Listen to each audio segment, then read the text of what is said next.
Okey, hari ini kita akan study berkenaan dengan olahraga asas bagi pendidikan jasmani dan pendidikan kesihatan tingkatan 1. Okey, apa yang kita akan belajar untuk chapter ni? Kita akan melihat bagaimanakah apakah kemahiran yang ada dalam olahraga asas. Ada beberapa sukan olahraga asas yang akan disentuh dalam ni.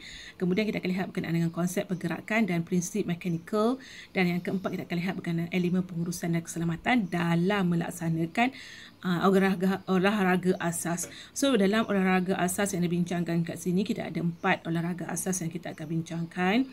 Antaranya, yang pertama kita akan lihat berkenaan dengan lari pecut, lari berganti-ganti, lompat tinggi dan juga lontar peluru. So ada 4 olahraga asas yang akan dibincangkan dalam topik ni. Okey, sebelum tu kita akan lihat sedikit bagaimanakah latar belakang sejak olahraga ni. Kalau kita lihat dekat sukan olahraga ni, dia adalah merupakan sukan tertua berbanding dengan sukan-sukan lain di dunia ni. Kalau kita tengok pada tahun 1956, Malaysia ni telah menghantar kontingen menyertai sukan Olimpik pertama yang diadakan di Melbourne. Kemudian pada tahun 1906, Para Atlantis Association ataupun kita sebut dia PPA, dia telah mengadakan pertama kalinya pertandingan olahraga di peringkat Malaysia ni. Kemudian kalau kita lihat acara olahraga ni ada pelbagai-bagai dah pertandingan yang kita akan lakukan. Antaranya kita ada acara balapan seperti 100 meter, 400 meter, 800 meter, 1500 meter, lari berpagar, kemudian kita ada lontar peluru, lompat jauh, lompat tinggi dan pelbagai lagi lah olahraga yang ada di dalam ni. Cumanya untuk perbincangan kita pada peringkat ni, kita ada 4 je sukan olahraga yang kita ambil tahulah untuk peringkat kita. Okey, dalam ini antara kemahiran yang saya cakapkan tadi, kita ada 4 kemahiran yang kita akan lihat dalam sukan lari pecut, lari berganti-ganti, lompat tinggi, kemudian lontar peluru. Okey, pertama kita akan lihat bagaimanakah acara ataupun olahraga asas yang kita sebut sebagai lari pecut ni lakukan.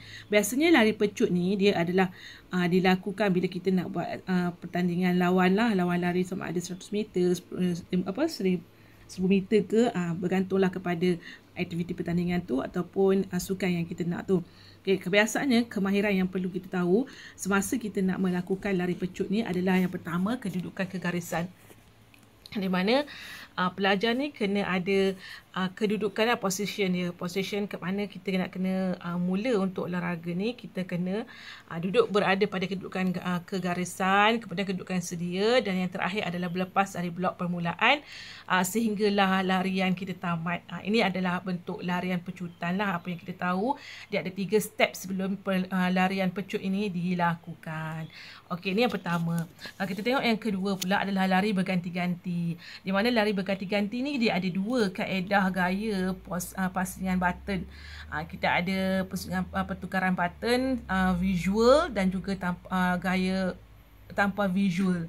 Kalau visual ni maksudnya kita tak perlu lihat kita punya rakan untuk passing dekat zon pecutan tu, kemudian zon pertukaran kita hanya dapatkan kita punya button dan terus lari tanpa melihat kepada kita punya pasukan kita yang berada dalam pasukan kita tu. Kemudian kalau pertukaran button gaya visual pula, biasanya kita akan lihat dan kita buka tangan kepada pihak yang akan passing button kepada kita tu, kemudian kita dapat kita pecut lah.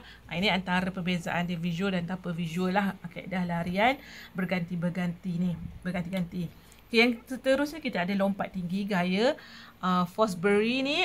Biasanya gaya Fosbury ni adalah diperkenalkan oleh Fosbury sendirilah pada tahun 1965, di mana kalau kita lihat untuk acara lompat tinggi dalam olahraga asas ni, dia ada step-step yang perlu pelajar tahu terlebih dahulu ataupun kita praktis terlebih dahulu untuk kita mendapatkan lonjakan untuk lompat tinggi yang terbaik lah. Dekat sini kita ada lonjakan landasan J, dia adalah penerangan di sini. Kalau kita lihat lagi, kita ada juga latihan anjur maju, latihan landas lompat tinggi yang perlu pelajar buat. Kita ada 3 step ansuran maju, 1 dan 2 dan 3, yang mana pelajar kena ikutlah step-step ni sebelum melakukan lompat tinggi ni gaya Fosbury. Okey, ini adalah yang ketiga dan yang terakhir.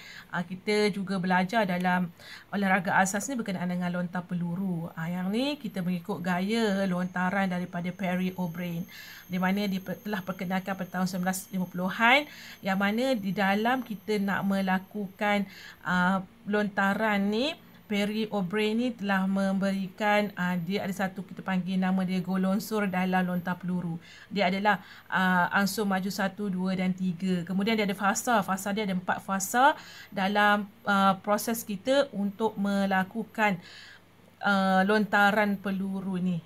Itu adalah apa yang kita lihat berkenaan dengan gaya, dengan asas kepada olahraga yang kita fokus kepada tingkatan 1 ni. Ada 4 sahaja acara yang kita bincangkan. Yang pertama tadi larian pecut, larian berganti-ganti, lompat tinggi dan juga lontar peluru. Dalam ni sudah bincangkan bagaimana kemahiran itu berlaku dan bagaimanakah step-step dia.